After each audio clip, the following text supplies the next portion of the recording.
আসসালামু আলাইকুম দর্শক, কেমন আছেন সবাই? আশা করি সবাই ভালো আছেন।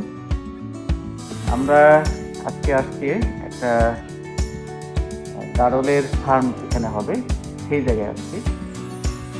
আপনারা দেখতে পাচ্ছেন এই ঘরটা নতুন তৈরি করা হয়েছে এবং এটা সম্পূর্ণ ভিডিও করে আপনাদের দেখাবো যে এটা কীভাবে তৈরি করা হয়েছে, এটা কতটুকু হাইট এবং এটা সব কিছু এটা ভিডিওতে। তো দর্শক, আপনারা দেখতে পাচ্ছেন এই খামারটির চারপাশে গ্রিল দেওয়া আছে এবং নিচে প্লাস্টিকের তৈরি। আপনারা দেখতে পাচ্ছেন এটা খুব মজবুত। এটার উপর আমরা হাঁটাহাঁটি করছি, তারপরও কোনো রকম কিছু হয় নাই। সাইডে দেখতে পাচ্ছেন যে চারি সাইডে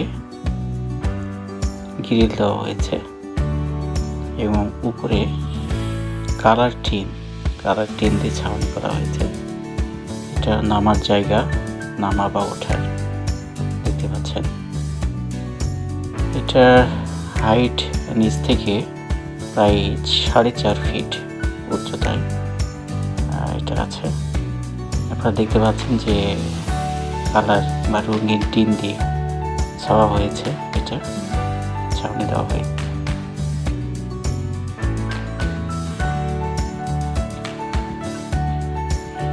তো দর্শক, আপনারা দেখলেন ফার্মটি কিভাবে তৈরি করা হয়েছে। এখনো এটা 2-1 দিনের মধ্যে এখানে গাড়ল চলে আসবে। এটা কিভাবে তৈরি এবং ব্যবস্থাপনা, এটা সব কিছুই আপনাদেরকে তুলে ধরা হলো আপনাদের সামনে। তো আশা করি ভিডিওটা ভালো লাগছে। সবাই ভালো থাকবেন, সুস্থ থাকবেন। আসসালামু আলাইকুম।